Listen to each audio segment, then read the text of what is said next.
let me introduce Curt. And so we don't find Curt on the side because we have all these other, there he is. Okay. We have Curt McCasland. He is the manager of the Sacramento National Wildlife Refuge Complex. And our topic tonight is behind the scenes at a National Wildlife Refuge. And so Curt is the manager of the complex, and the complex includes Sacramento National Wildlife, Colusa, Delevan, Sutter, and the Sacramento River National Wildlife areas. It also includes the Steve Thompson North Central Valley area, the Butte Sink, Willow Creek, Lurline wildlife management areas. And I think Curt, Llano Seco's in there somewhere, correct? That's correct. We manage it out of the Sacramento River office, but it's actually part of the Steve Thompson North Central Valley Wildlife Management area. Okay, great. Yeah, I've tried to go there once, and I'm going to try it again. So Curt is, excuse me, he was educated at Humboldt State and the University of Memphis. So he's a trained avian biologist, and he's also worked on and developed a strong background in plant ecology, you know, especially in wetland environments. You know, that's where he is right now, wetland environments. And so he's putting those skills to work. But in bolstering those skills, you know, he started in the National Wildlife System at the Cabeza, Prieta National Wildlife Refuge in Arizona. And the funny part about that is he told me that it's, you know, 860,000 acre refuge with no running water. That just has to add to the excitement and the adventure of working there, I would imagine. But Curt's also worked in National Wildlife Refuges in Arizona and supervised refuges in California and Nevada in the Klamath Basin, in the Oregon area. Now, most of us have gone to the Sacramento wildlife area, National Wildlife Area in Colusa. Back in the day, I spent many a November day at the Klamath Basin at Tule Lake. So some of those areas I know and I've been to. So about 4 years ago, Curt was given the opportunity to manage the complex. And so, you know, I'm glad that he's able to speak with us tonight because, you know, before we had the Yolo bypass wildlife area, Sacramento was where I went in the winter, and I still go there as much as I can. So that area is dear to my heart, and I find it's going to be I'm excited to hear about what kind of work goes on in the background to get that ready for us visitors who go there to see the winter migrants. So with that, I'm going to give you Curt McCasland, manager of the Sacramento National Wildlife Refuge Complex. Thank you for being here, Curt. Well, thank you for having me. And actually, and pardon my cynicism, I'm really grateful for this opportunity. But I will tell you that I'm really blown away that there's 46 people or 45, if I don't count myself, on this call. Many of us spend all day long in these meetings. And for you all to want to come back and do something like this after hours is something that I truly appreciate. And I will try and be as entertaining as possible. I want to thank Ken for the introduction, but I actually should step back and actually say something. I was a biologist, and now I'm a manager. And when I was younger, when I was a young wildlife biologist, I didn't have much respect for managers. And now that I'm a manager, I actually knew that I was right. All of the feelings that I had in terms of how disconnected they were from like day-to-day activities and sometimes not necessarily being on top of their game. So I'm going to present a lot of stuff over the course of the short duration here, just to kind of show you guys a little bit about what it takes to actually manage these areas. And one of the reasons that I wanted to actually pick this topic is really for the last 6 or 7 years, and really since 2008, really, the state of California and the National Wildlife Refuges and a lot of federal lands have been pretty banged up. in terms of just not a lot of resources in either staff or physical resources to actually get the job done. And the struggles have been really difficult. And as I've been going out, I've been spending a lot of time actually educating folks, my superiors and others, just giving them an idea of the things that we have to do to actually provide this habitat for both the birds that come here and overwinter during the winter months, but also the visitors that come as well, and how we manage that and how we try and manage those two components, because I think it is important. I will say that I was somewhat surprised when I talked to some people, and the general feeling was that, you know, we just put the water on the landscape and everything, and the birds magically appear. And to some level, that's, you know, there's some truth to that, but there's a lot of effort that goes beyond that. And I wanted to spend some time actually focusing in on that. So I'm going to remember how to use Zoom, and so there we go. Now let me, okay, so pardon me. The funny part about this is I went and saw my daughter, who teaches 3rd grade, and she was going through this whole Zoom thing, and she was talking about complaining about, you know, the kids every day is like she's an IT person.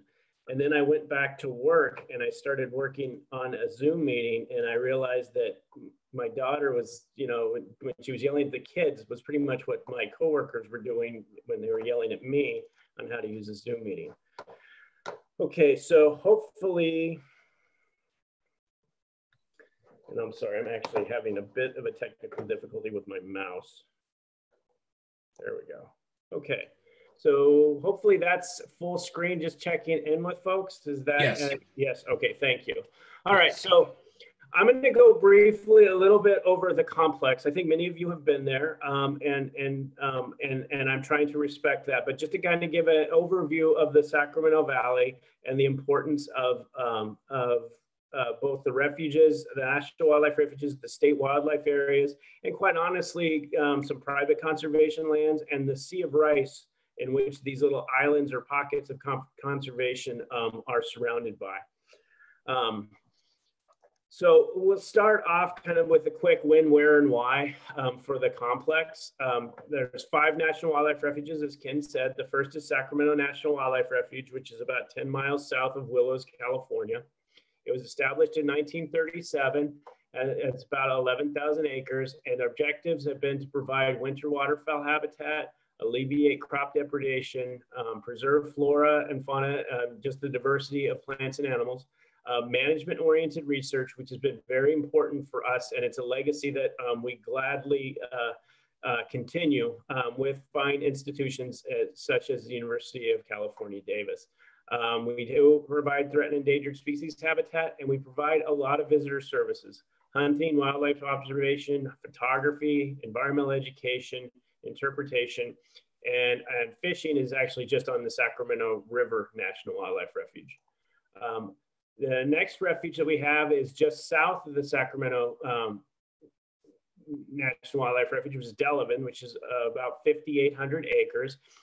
Similar management objectives in terms of what we're working on, but from a visitor services standpoint, we do provide hunting, but there is some limited wildlife observation and some photography. This is something that we're looking to increase and provide some additional habitats or opportunities for that. But this is an area that is just logistically proves itself challenging. Colusa National Wildlife Refuge was established in 1945. It's 5,000 acres. Again, same management objectives, but with a little bit more public use or visitor services, where we do have very active wildlife observation photography, and we do provide environmental education and interpretation for folks that request. Sutter National Wildlife Refuge is actually on the east side of the valley, a little bit closer to Yuba City.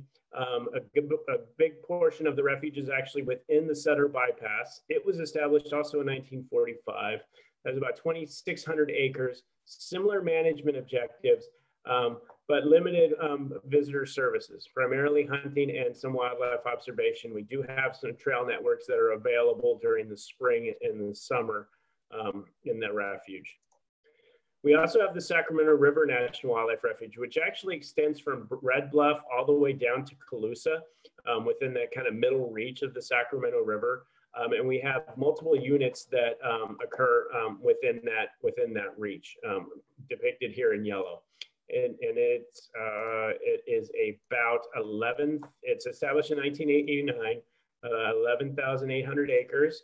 Our objectives are a lot to do with threatened and endangered species habitat, protecting and restoring riparian habitat, which is actually tied to that first objective, preserving diversity, management-oriented research. And here the research is a tad bit different because we're restoring so many riparian areas along the Sacramento River. That is a big focus of what we're looking at is that kind of restoration research on that riverine system, both aquatic and terrestrial. And a very active public use program. All of the big six, the traditional visitor services that refuges provide, the Sacramento River provides all of those. Sacramento River also has about 1,200 acres in conservation easements along the main stem of the Sacramento River, primarily riparian areas. And we also manage 3 wildlife management areas. The Butte Sink Wildlife Management Area, which is located just to the kind of the northeast or west side of the Sutter Buttes. It's about 10,000 acres in size. And of that, we actually have a fee title piece. Most of that 10,000 acres, or virtually all of it, is in conservation easements. We do manage one fee title piece, which is the Butte Sink unit, which is this small little polygon here. It was established in 1980. It's 733 acres, and it's probably the most productive, and it can actually hold more birds per acre than I have ever seen anywhere else in my life. My first visit to this area was in 1989. I spent the basically 25 years after that describing the phenomenon that I saw in this little unit here.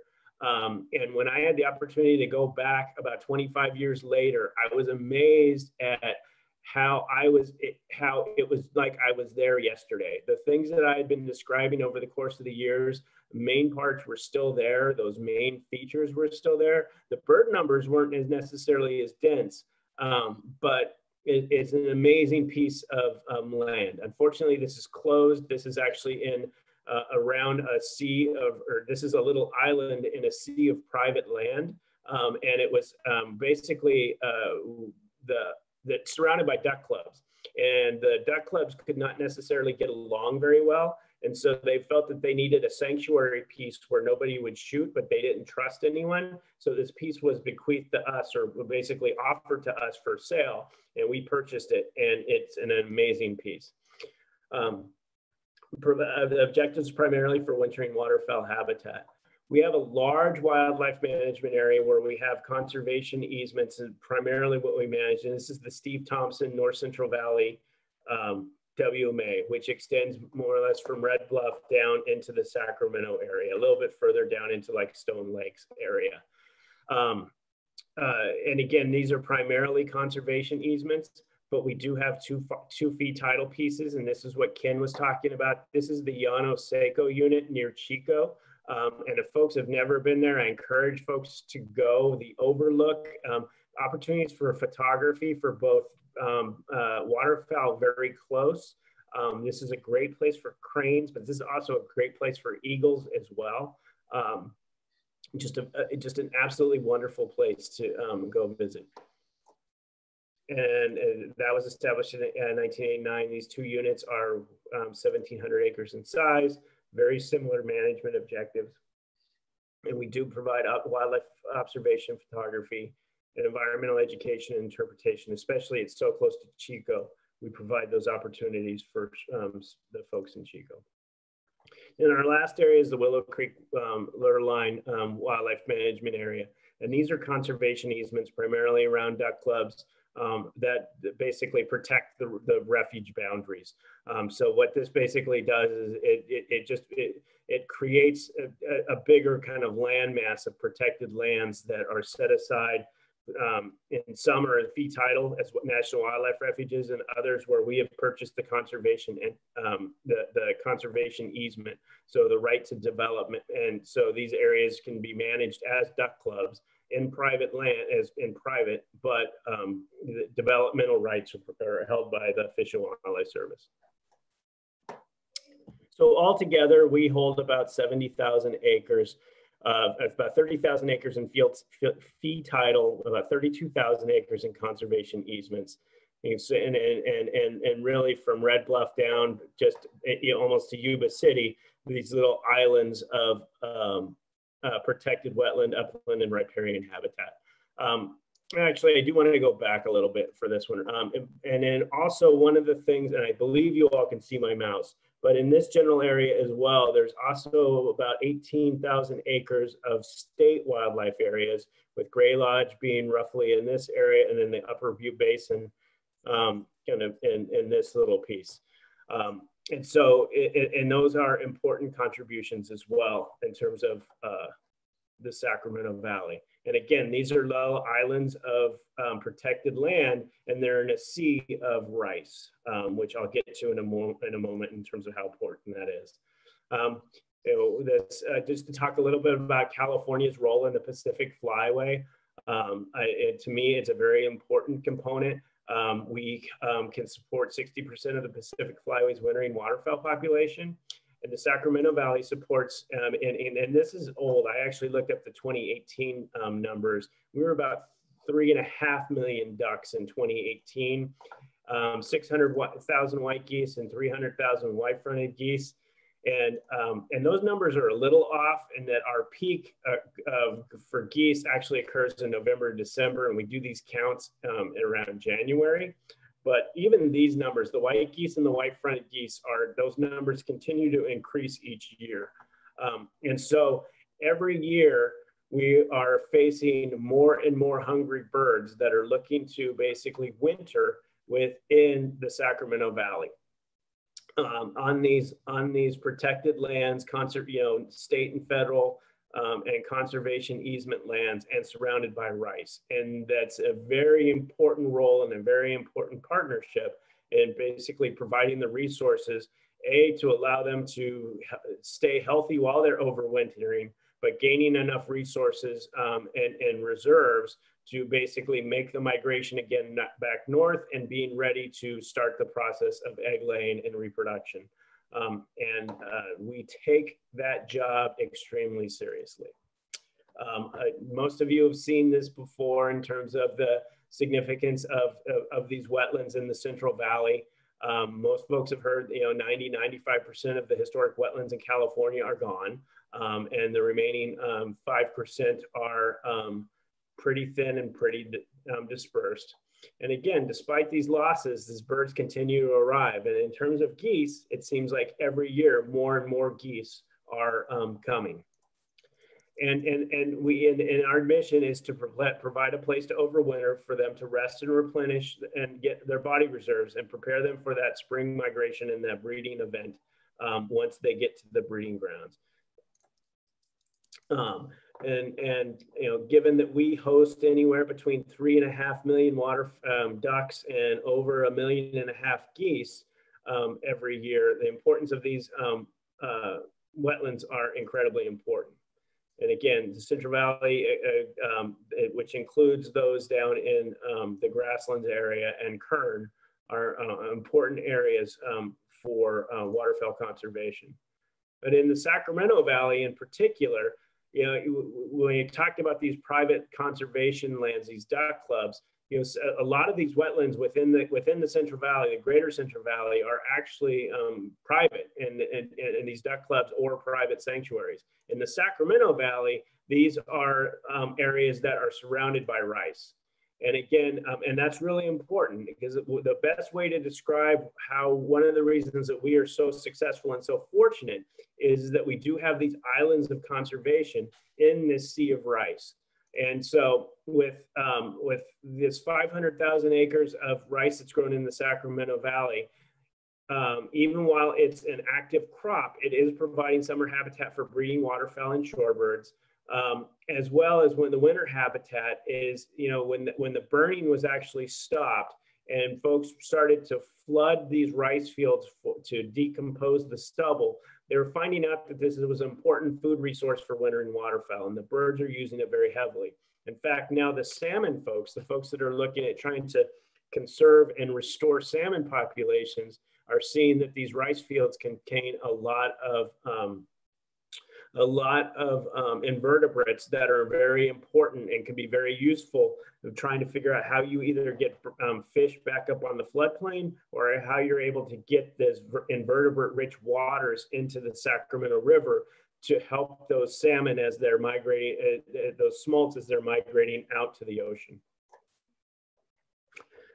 But there's no guarantee that rice and duck clubs will continue to be available, with the changing economics, laws, markets, water issues, and all of those things. So one of the things that we do is we spend a lot of time thinking, how do we increase and how do we improve our ability to produce calories on the lands that we manage? And so with this, I'm going to work and use Colusa National Wildlife Refuge as a test case through this for the evening. For one reason is that I have the opportunity of living there several nights a week, and it gives me the opportunity to go out and take pictures and to kind of see some changes associated with the things. The other component is, and I'll get to this in a little while, is that the collaborative effort that actually occurs with my staff at Colusa is something that's truly amazing and something that I truly appreciate, and just wanted to give a chance to celebrate them. But so using the Colusa National Wildlife Refuge, we have a variety of habitats, but the best way that I would describe it is that we have two different types of wetlands, those that we intensively manage, which is the bulk of the refuge, and about 2% that's unmanaged, and that's primarily a slough that flows right out to the west of my backyard, which quite honestly is quite an awesome thing to have in your backyard. We do have a little bit of riparian forest, but about 25% of this is uplands. And this is in the Colusa Plain. So a lot of the uplands within this are alkali meadows, alkali grasslands, and with some narrow endemics and within those areas. So when we acquired Colusa, we focused primarily on creating managed wetlands in areas that had already been converted to rice, and really trying to stay out of those uplands, for the narrow endemics and some of the endangered species components. But again, the alkali meadows are something that's pretty rare in the Colusa Basin, even though that was primarily the habitat type for the damming of the Sacramento River. So, kind of going through this, I'm just trying to actually read my slide here. Main purpose is, so again, for the Colusa is for wintering waterfowl, and 72% for us to achieve that, 72% of what we do is intensively manage wetlands. I wanted to kind of drill down into those wetland components, or these intensively managed wetlands, and talk about this. Is that, the way that we define these is actually by water regime and how we actually manage for them. We have seasonal wetlands that basically we hold water on for a very specific time of year, usually from about anywhere from October, November through March, and there's no irrigation during the summer. Then we have some seasonal wetlands that we obviously irrigate, where we basically kind of keep them flooded more or less the same way, but we actually provide two different types of irrigations depending on the habitat type. And in this map here, if this actually shows up on your screen, it's the yellow areas are one type of irrigation, which we call our water grass units. And then these stippled areas that you see in here, these are also irrigated, but these are typically kind of a swamp timothy kind of short stature moist soil plant that produces a lot of, both of these units or both of these manatee habitat types produce a lot of seeds and also a lot of structure for invertebrates. And so they're really important for feeding these birds and getting them the resources that they need in preparation for migration north and for egg production. All right, we also have two other types, the semi-permanent wetlands, which are wetlands that we hold water on pretty much a good portion of the year. We usually drop them out of water or drain them out in July and through October, and we give them a chance to rest. And again, permanent wetlands would be areas that we permanently hold water on year round. So a little bit about that in terms of our seasonal wetlands. Again, obviously seasonal wetlands are seasonal in nature. We, once March comes, we start to pull the water board, or we start to pull the boards and have the water leave. We flood them from fall to spring. We keep it in shallow water, primarily managing for dabbling ducks, giving that opportunity for those birds to be able to reach down to the substrate and to basically get either seeds or insects. We manage for these moist soil plants and emergent vegetation that are highly productive for waterfowl. These seasonal wetlands are very good seed producers, and they provide very good invertebrate production as well. Again, for both waterfowl and shorebirds. And these seasonal wetlands are our greatest abundance and diversity of wildlife. And along the auto tour, these are usually the areas where you see large congregations of geese, large congregations of dabbling ducks, then obviously the apex predators like eagles and falcons that make a living off of those birds. Our seasonal wetlands that get irrigation, these are really where we're trying to maximize caloric input or caloric opportunities, produce as much as possible, as much seed biomass as possible. And again, once that seeds and with all of the long, tall substrate for the vegetation, also a lot of opportunities for invertebrate growth as well. Flooded from fall to spring, pretty consistent with how we do our seasonal wetlands, although we hold water here a little bit longer into the spring, and we do provide one irrigation. And again, managed about the same shallow elevation. And again, this is watergrass, which is a very large seed producer, very important seed. You know, rice is good. This is something that has, from a nutrient standpoint, think of rice as being kind of, you know, a single kind of less complex starch. Some of these annual grasses, like watergrass, the seed is a much more complex starch and a little bit more protein and a little bit more nutrients. But these units do provide excellent seed and invertebrate production. And these are the usually where you see the most dabbling ducks. And typically when you go to Sac and you see these lanes with these tall vegetation on side, these are our watergrass units. And these are also really important in the spring when we're irrigating for egrets and ibis. They'll use these areas extensively, especially once we put water on them for irrigations. Our semi-permanent wetlands, again, we hold water here till about mid-July and through September is when we drain it. This is it's dry during the dry portion of the year. The water is also, it's about the same level. Sometimes it's a little bit deeper on the 30-inch range. We do get we get a lot of cattail growth, alkali bulrush, and some submergence, and there's some food production there with the alkali bulrush and the submergence.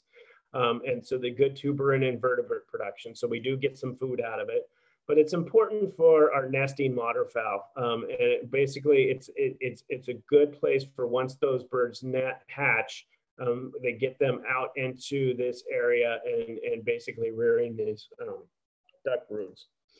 And they can be productive for wintering waterfowl. In other words, for us feeding them, as long as we keep it less than a 3-year cycle. If we keep these things in summer or semi-permanent water for long periods of time, we really lose the battle in terms of succession, and where the emergent vegetation really starts to take these units over and they become very unproductive.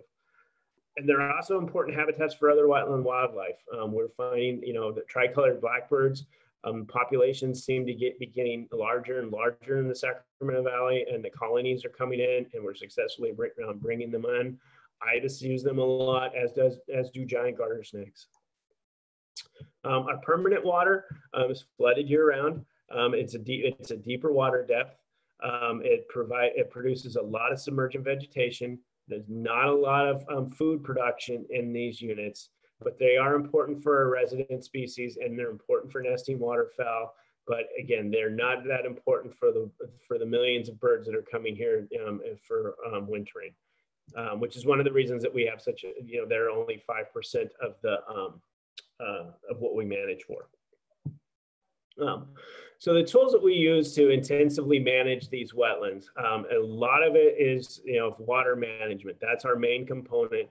We also do some physical manipulations with equipment, primarily tractors and other construction equipment. We do some biological manipulation, and we also use fire a fair amount. Water management is incredibly important. Basically, the timing, the depth, and the duration can really define how we actually, the amount of productivity that we get out of these units. From a timing standpoint, we use the timing to target germination. Early spring drawdowns is kind of March, very early April. As we draw these wetlands units down, we grow this short stature plant, this swamp timothy, which provides a fair amount of seed and a lot of invertebrate production. Later in the, if we hold the water a little bit longer and draw down as it warms up, we tend to promote watergrass and smartweed. And again, so if we're trying to produce a lot of seed for dabbling ducks, these are the ways that one of the ways that we'll set these units up for success to meet those targets. And the timing of these drawdowns are important. If we keep them slow, we allow for increased germination and food concentration. And then, of course, depth is incredibly important. The shallower we keep them, the higher the food availability for both watergrass and swamp timothy, depending on the unit, and the increase in vegetation growth. We raise that water level too high, we tend to basically just flood our crop out.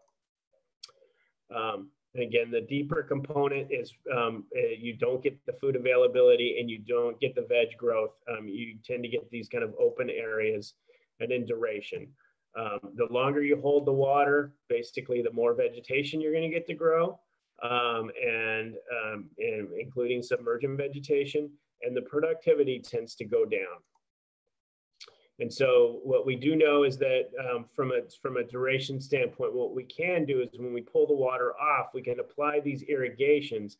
And we do know that, from multiple studies, basically when we're irrigating watergrass or swamp timothy, the number of seeds that we're producing are significantly higher. And that is an important piece, especially when we're looking at changes in landscape where rice may not be as prevalent as it was in the past, or at least available to waterfowl. So us trying to figure out how we provide food within these conservation lands is going to be incredibly important. And again, so this is just a photo basically showing when we irrigate swamp timothy and the results that we get from those irrigations. And again, for watergrass, basically showing that, when we do that, and then it's a little bit longer. And again, holding that water in there during the summer is important for things like ibis, egrets, and other wildlife. We also use water to encourage to encourage the vegetation that we want to grow and produce the seeds and provide that base for invertebrates, but also to basically target the undesirables. So in the case like here, what you're looking at is smartweed, but growing in the middle of it is cockleburr. If we flood this unit, one of the things that we can do is that The smartweed can handle the flooding and the cocklebur cannot. So basically we drown that cocklebur out, and that can be an important piece. We also, because we put so much water, or we put a fair amount of water on the landscape and we hold it for a long time, we're constantly battling succession, where everything is trying to move towards that kind of thick, dense cattail marsh. And so what we have to do is we use both water and mechanical treatments to kind of keep that succession at bay, and to try and keep us, trying to get us a little bit more time so that we can keep these units productive for as long as possible. And when we do disc, that allows us to get into that cattail and bulrush and really kind of open that up and keep those units from really just moving into that later climax stage. But it allows us to also open up watergrass and smartweed, because that is important for both for the visitors that come and want to actually see the birds, and not just have birds kind of out in open areas that they can't see because they're masked by vegetation, but also for us to go out and make sure that the populations are healthy. As we can, when we have 3.5 million birds living in these areas, quarters can get pretty tight. And if disease is in the area, and we either have short water supply, or depending on the time of year, unseasonably warm temperatures like right now, or unseasonably cold temperatures during the winter, we could have disease outbreaks. So it's really important for us to be able to get out into these areas, because we don't have 95% of the wetlands to spread these birds out anymore. They're packed in. We've got to be able to get in and see. And if we do see diseased birds, get in there and try and remove them from the area and get those quarantined, which is a lot. Seems like something that we know a lot about right now for us, but trying to get them out of the main population so that we can keep the population healthy. And again, the disking allows us to kill undesirable vegetation, open up some of the emergent vegetation, but when we do irrigate, we end up with a lot of joint grass and Bermuda grass, which can be really difficult for us in terms of trying to meet our seed production goals. And we do a lot of mowing, especially for cocklebur, where we try to get that before seed set. And then if we can cut that plant down before it produces seeds, it allows us to manage a little bit more effectively. Cocklebur is a really tough plant for us. It can be, it's got a large leaf. It's a very quick growing plant, and it can outshade and outproduce and outcompete a lot of the plants that we consider desirable. Plus, once it actually goes to it sets seed, it's got that hard seed and very rough, thick, big seed. And it can actually preclude birds from using wetland areas just because they really can't get in to that. They can't get in because that cocklebur just kind of acts like a fence. So we do mow those areas to allow them to get in. And plus, when we mow, especially along the levees, we do get those roosting sites that are really important, both from a wildlife observation standpoint, but also for the birds and getting them out of the water and getting them to roost in areas where they feel fairly comfortable. Wanted to show a few more things. So I talked about succession, and every once in a while we've got to push the button and do a reset. And so this is Colusa, and for folks who the auto tour, this is just as you come over the first bridge past the observation deck. This is I guess a benefit or a perk of working for the refuge. I came in here in the afternoon. This is actually just the area right here is our photography blind at Colusa. The auto tour is actually back over here. The overlook is kind of roughly in this area, and the auto tour goes this way. This is just the road that comes in where we do provide this people that reserve the photography blind.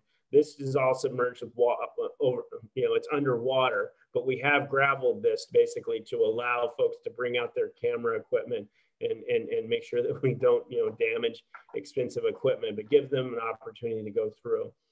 But what we've done here is really come in and with scrapers have actually kind of redone the vegetation, redone the topography of this unit and really set it back and opening up a lot of these areas, taking out, this was becoming very overgrown with tules and in some cases cattails. We burned it a couple of years ago. It wasn't very effective. We were able to partner with Ducks Unlimited and really kind of open this area up. This is right off of the auto tour, or excuse me, this is actually south of the auto tour, where we actually did a large amount of disking. Again, kind of that same component. This was becoming really rank with emergent vegetation. And we spent, let's see, Ducks Unlimited spent about 30 days getting track 1 done.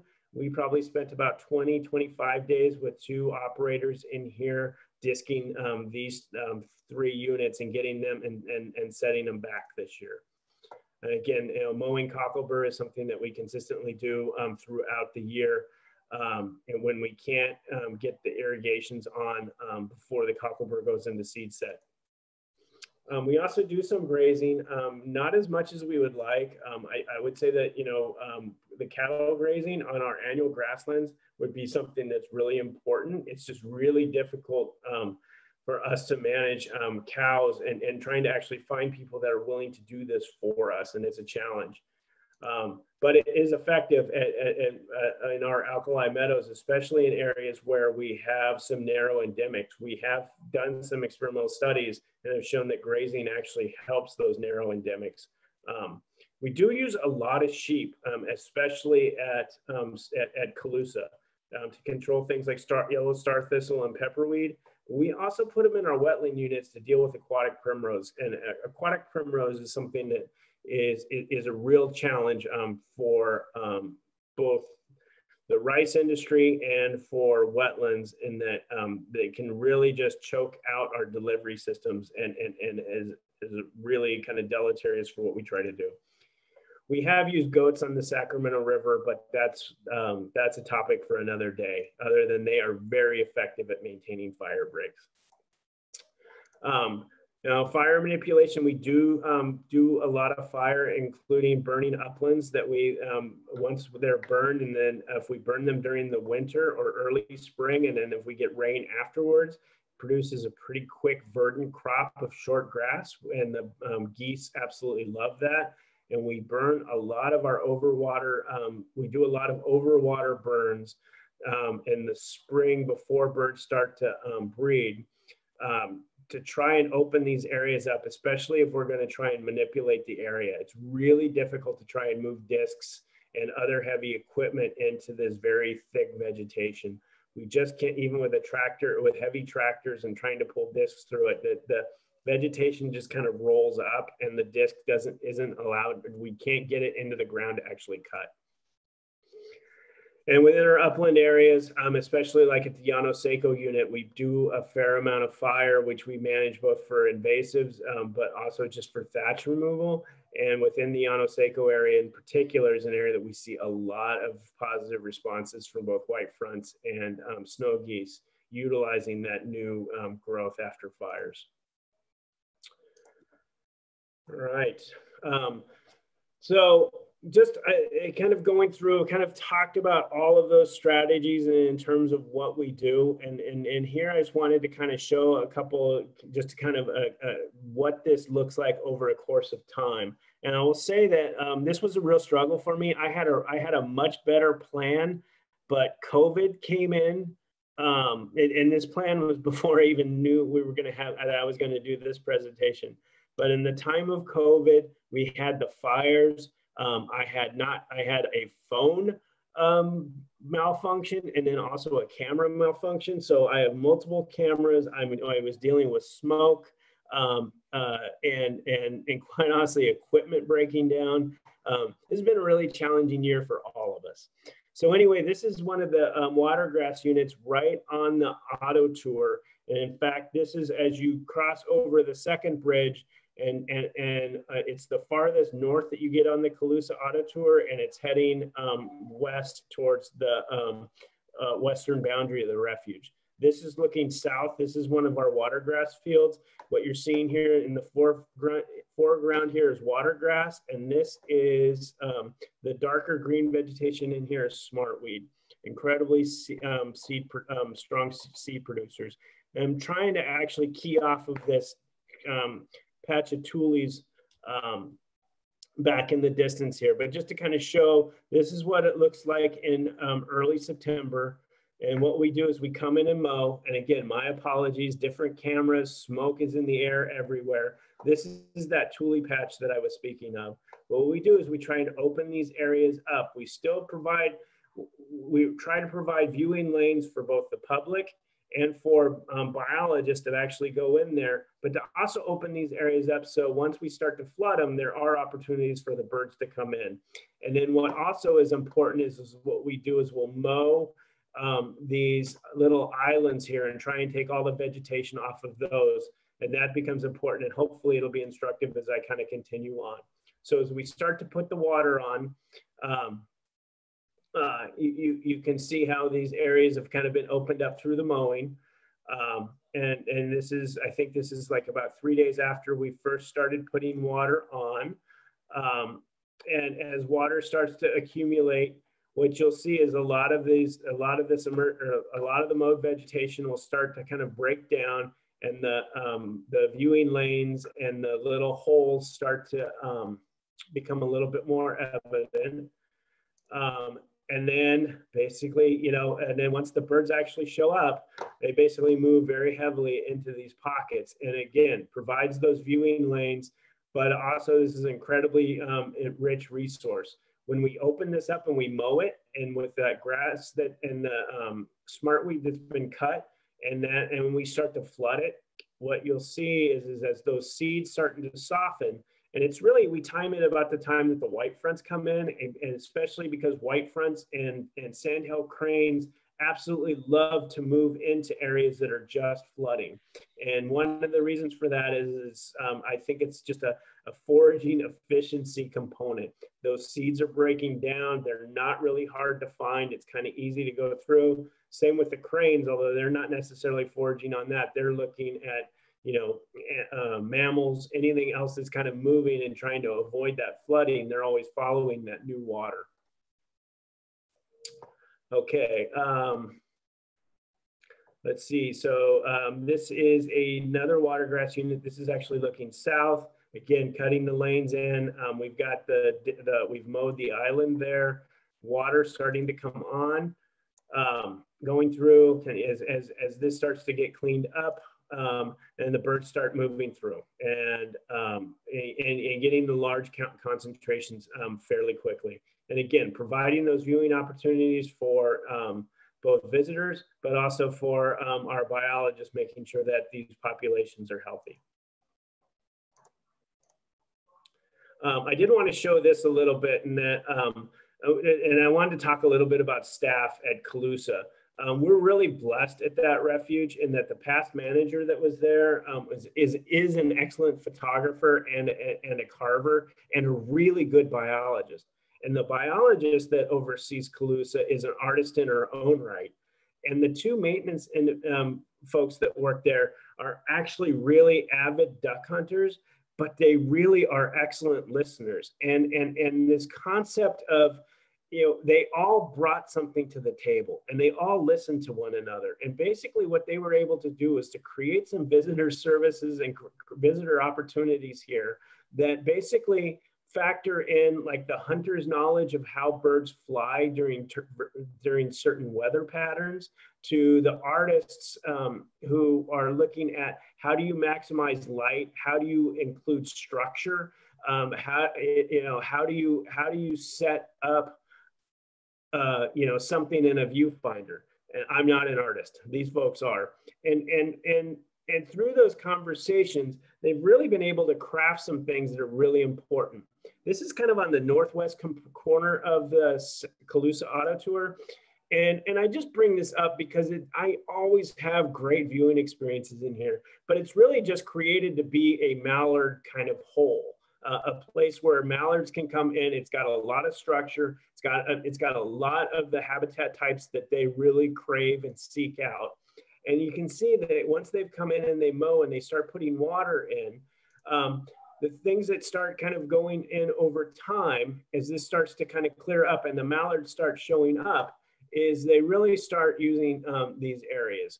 And not just the islands and going through, but actually, again, viewing opportunities for mallards along the islands, but moving back in through here, you can actually see what they're, it's providing this kind of nook habitat where the mallards are kind of underneath the trees, but then you can look out and you can see other species of ducks and geese in the background.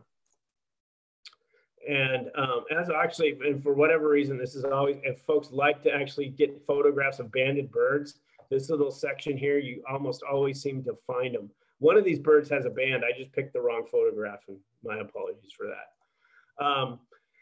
And then on the east side, there was a lot of disking that was done on the east side of the auditor. And I brought this up, and it doesn't show in the first few pictures because I was fighting fire and smoke that was in the air, and also the timing that I could get there with kind of failing equipment. So most of this is actually in the afternoon looking towards the sun. Later on in the season, I was able to get out and starting to get out earlier, or actually going to work later, so that I could hit the auto tour and see it to show. But one of the things that I really wanted to show is how they've created these viewing lanes, so you all can see the birds, so that the managers can see the birds, but also setting it up for photographers and for bird watchers to actually have these kind of amazing Zen moments. You know, early in the year, as you're going through, you do see a lot of resident wildlife, and those are kind of cool to see. But once this water starts to come on, you really start to see these areas becoming really productive. Again, white fronts are the first species that come in, and they utilize these areas quite extensively. And this will continue on for some time. And then other birds will start to move in, and the populations can be really dense. Again, so those were all smoky conditions. Now the weather's clearing a little bit. It gives you an opportunity to see, you know, just the sheer volume of white fronts that really use this area, as well as some of the other waterfowl. Also keeping an eye on the fact that the way that these lanes were actually cut, the sun's coming up almost directly behind me. I've got these perfect lanes for wildlife viewing.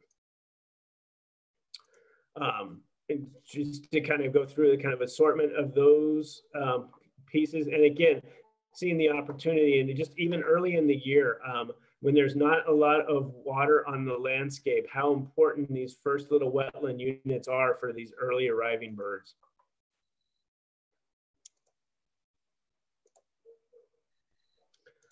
And then I do actually want to go. So the other piece about this that I was talking about that was something that really I appreciate is that oftentimes what they do is they'll create these viewing lanes and with a concept of what's actually in the background as well. So this is Snow Mountain in the Mendocino National Forest. And usually these lanes are a little bit closer tied to where the lane is actually leading right to Snow Mountain. This year we had to laugh because when we were cutting the lanes, there was so much smoke we couldn't see. And we were not sure how well we did. We knew we weren't perfect, but I was still pretty impressed that they got it fairly close, given the fact that they were doing it completely by memory. It wasn't much of a, there was nothing in the skyline that would tell us what we could do. So there is a lot of work that goes in through the year in terms of everything from all of the work that needs to be done to actually produce the food and the viewing opportunities in these areas. But there's also a heck of a lot of planning that needs to actually happen in the upfront so that we can plan for this, including which units are going to be seasonal wetlands, which ones are we going to irrigate, which units are we going to have as semi-permanent and permanent wetlands, which units need to be taken back and opened up and where we spend a lot of effort in. And we do this by going out in a van and recording basically how the units have performed in the current year, how they've performed in the past, when we need to actually introduce new perturbations, be it fire, a disc, different water regime. And quite honestly, even what were the comments from the public in terms of what were the opportunities there, what were the opportunities missed, and we sit back and we try and develop a plan for these areas. And it's something that allows us to meet our goals, but also to make sure that we're providing viewing opportunities and hunting opportunities for the public. And these, I've had the opportunity to work with a lot of crews and a lot of staff in multiple regions and in multiple parts of the United States. And I've never worked with a staff as knowledgeable, as creative, as artistic, and as collaborative as this group. And it's actually an honor to work here. I should say, and I'll close up, but I'll tell you a little bit about me. My first experience at Sac National Wildlife Refuge actually occurred in 1989, right about a day and a half before I got to the bean field or the Butte Sink unit. It was a field trip from Humboldt State University. We came out and we stayed in one of the fire shop buildings. And it was a very cold night. And I woke up early and I got up and I had a little stove and I was making coffee. It was a very foggy morning. And right as the sun came up and people were starting to mill around, I was pouring a cup of coffee and I just heard this huge racket. And I looked up and the fog cleared just enough for me to see basically what I spent the next 25 years telling people, basically every snow goose in the Pacific Flyway getting up about, what seemed like about 70 to 100 feet away from me. It was one of the most amazing experiences of my life. And I spent about 25 years telling people all about it. And the ability for me to actually, and the honor for me to work with this staff and to work at these refuges that have these just monumental, to me, just these great moments of great viewing opportunities and great contribution to conservation is absolutely humbling to me. And I park every day right behind that first place that I woke up. And the opportunity to work with these staff and to be part of something as great as this is something that is truly, again, humbling for me and something that I greatly appreciate. And I do, part of what I wanted to do with this presentation is actually celebrate the work of what these folks do because they provide such a quality resource, both for the birds and, in my opinion, for the visitors that come to visit. So with that, I hopefully have kept myself fairly well on time, and I'll be happy to answer any questions you all may have. Well, thank you, Curt. We do have a couple of questions. Zane, you want to go through the questions, please? Yeah, sure. So first off, is there any movement, either public or private, to purchase more wetlands in this area or like in the region? I think that there is some movement. I think it's where there's opportunity. It is not a big driving piece. I'll say, like, for us, our conservation strategy right now is not actually on acquisition. In part for the Sacramento Valley, and using this as an example, because it is different down in the grasslands and down in Kern, but we are blessed with all of this rice. But if you think about, if we were to try and get like 25% more land, part of what I was trying to convey, and I probably didn't do a very good job of tonight, was actually explaining that it's really difficult for us to manage what we have, and getting more wetlands and going through would be a huge struggle for us. Plus the amount of water that's needed at a time where we're dealing almost, it seems like every year, with droughts and increasing just kind of conflict where, we have needs of fish, we have needs of farms and municipalities and migratory birds. It would be really difficult. So in the Sacramento Valley, what we're looking at is how do we keep rice in there? Because if they're flooding the rice, I'm not using staff. We're not using taxpayer money to buy the land. We're not using taxpayer money to use staff to manage that habitat. And we're trying to figure out how do we incentivize these rice farmers to continue to flood rice in some important areas so that we can do that much cheaper than actual acquisition. Now, does that make sense? Yeah, I think so. Hopefully for the person that asked. The next up was, do you do any management specifically for shorebirds and shorebird habitat? So part of our drawdowns and what we work with is we have windows in the spring in particular where we try and drop these units down to provide those habitats for spring birds moving through in the spring. We do that in the fall as well. But this is actually one of the things in terms of the value of rice, especially in the fall, and trying to get the Nature Conservancy, Audubon, others have worked with the rice growers to try and figure out how we can set that up to where those habitats are available for migrating shorebirds in the fall. Interesting. And then how are staff recognized and shown as a model to other teams around the country? Oh, you know what? Everyone hates us because they really think that, you know, part of it is that we do a lot of planning and we do a lot of database and computer work. And I will say that what a lot of stations will say in their argument against, they don't have a problem with what we do. They just suggest that their staffing is not sufficient to allow for this to actually occur. On some level, that's true. But also keep in mind that, you know, from the Sacramento, just looking at Sacramento and Colusa, we have I want to say almost 1,000 water control structures and several hundred specific management units that we intensively manage. As you move away from those two larger refuges, those numbers are kind of reduced. And I think if folks would if being able to let go of, we can't manage this way, there's truth to it, but they don't have to manage the way that we do. In other words, where for Sac and Delevan as an example, where we're intensively managing areas that are potentially or primarily historically upland, where we're trying to squeeze out wetland vegetation out of them through water control structures and intensive deliveries. Other refuges don't necessarily have those challenges, and it would be easier.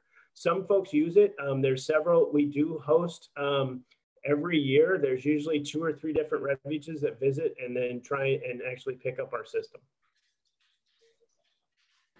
All right. And then is there any collaboration between the National Wildlife Refuges and the state wildlife areas? Yes. For a lot of variety of reasons. From a hunting standpoint, they actually manage our units. From a wetland management component, I would say it's very collaborative, not just with the state, but also with the Audubon Society, Nature Conservancy, Point Blue, Ducks Unlimited, Cal Waterfowl, the California Rice Commission, and the Northern California Water Association. And now moving into some of the fish organizations. Having worked in Klamath, you know, one of the things that I keep telling people is I don't want us to get into a Klamath-like situation where we're dealing with farms, municipalities, fish, and migratory birds. How do we keep those fish populations doing well? And I think that we're all invested and we're all working within that concept so that we're able to keep being successful with the migratory birds and not get caught in having to make choices between which natural resource we have to protect. Cool. Alex, about duck stamps, how much of the purchase comes back to you? Well, you know what? Because I knew this question was coming, and for whatever reason, I really blew this. But I think it's like 97%, if not more, comes back in towards the purchase of land for conservation. And in fact, several portions of these refuges were actually purchased with duck stamp money. In the time of COVID, it's very difficult, but I do have a website that I could share that provides folks the opportunity to purchase duck stamps online, and then we mail them to folks so that we don't, folks don't have to interact at larger kind of venues.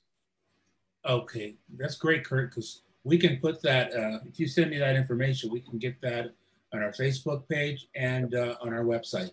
Yep, happy to do that. Yeah. And then what can birders, photographers, artists, etc. do to help refuges and wildlife management areas? So let's see, first is buy a duck stamp. I think that that is incredibly important. I think that the other thing is honestly, the first thing is to show up. The second is to bring a friend.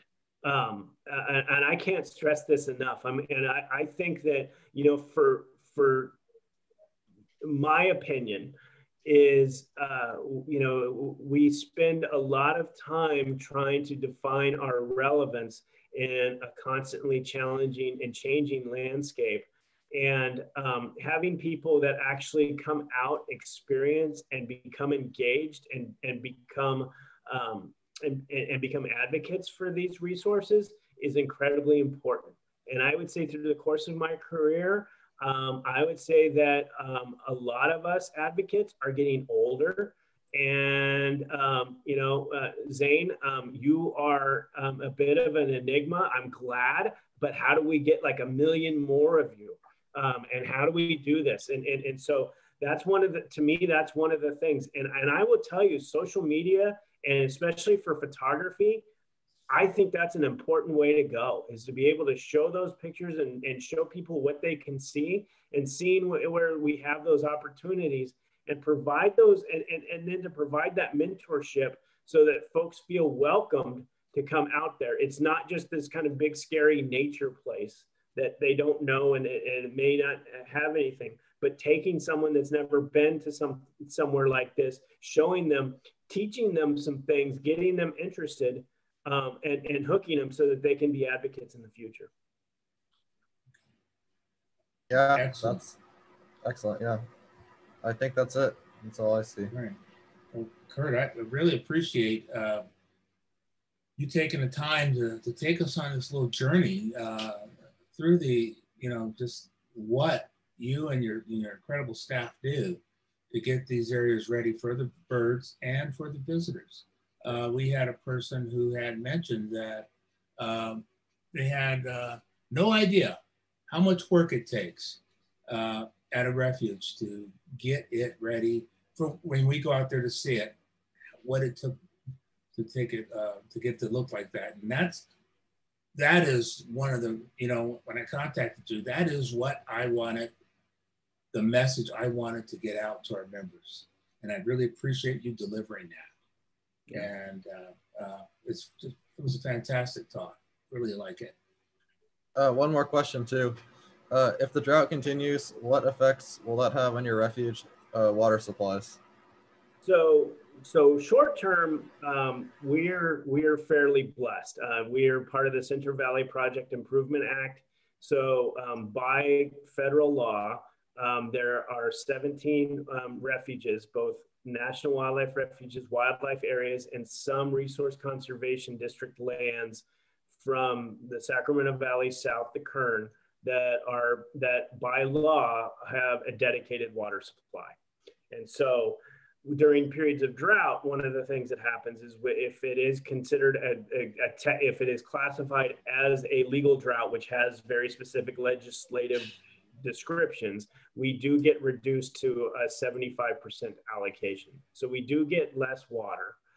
And that does have an effect. And oftentimes, so I can explain it, it might mean a little bit more if I was effective with this presentation. So one of the things that we do is we don't do those irrigations. So we're not producing as much food, but we're not using as much water because we still have all of these birds coming down.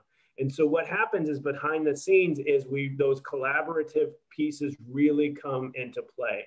We are meeting with the Audubon Society. We're meeting with Cal Waterfowl, Ducks Unlimited, the Bureau of Reclamation, the state, trying to figure out how we get watered into these rice lands to help provide some of that food. And how do we as 17 refuges most efficiently utilize that water so we're spreading the birds out, so that we're not just packing them into certain areas, and we're spreading them out, and we're trying to spread that wealth and protect that resource. It's actually something I'm really proud of. This is in terms of I wouldn't say we're altruistic, but I would say that there are times where we roll up our sleeves and we really don't look at which emblem we have on our shirt and figure out what's best for the resource. And that's the beauty of working with Migbirds in the Sacramento and Central Valley of California.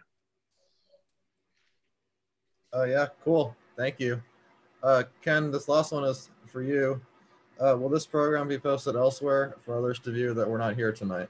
Yes, I was just writing to everyone, I'm going to send it anyway, that we're working on, we have a YouTube channel, so we're working on getting these recordings to that channel.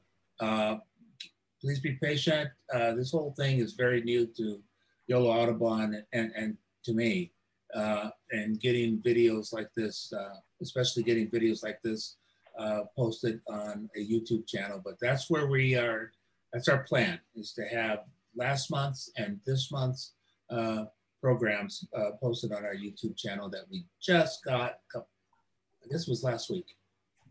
So anyway, good question. Okay, so, all right. Well, I really do appreciate people staying with us to the end, because we had information imparted all the way through. And thank you very much, Curt, for a very, I think, interesting and exciting and very educational program about really what goes on behind the scenes at a National Wildlife Refuge. Thank you so much. We really appreciate it. And I know everyone would give you a big hand right now if we could. I don't know how you do that on YouTube, but you deserve it. No worries. I hope to see you guys on the auto tour. And you know, the other thing is just if you do see staff, basically thank them for what they do, because sometimes we don't get that. And I think that's an important thing. And I'm trying to convince all my staff that they need to be ambassadors and to start explaining what they do to help kind of tell this story. So thank you all for your time. Okay, thank you so much. Thanks, And Curt. thank you everyone for joining us.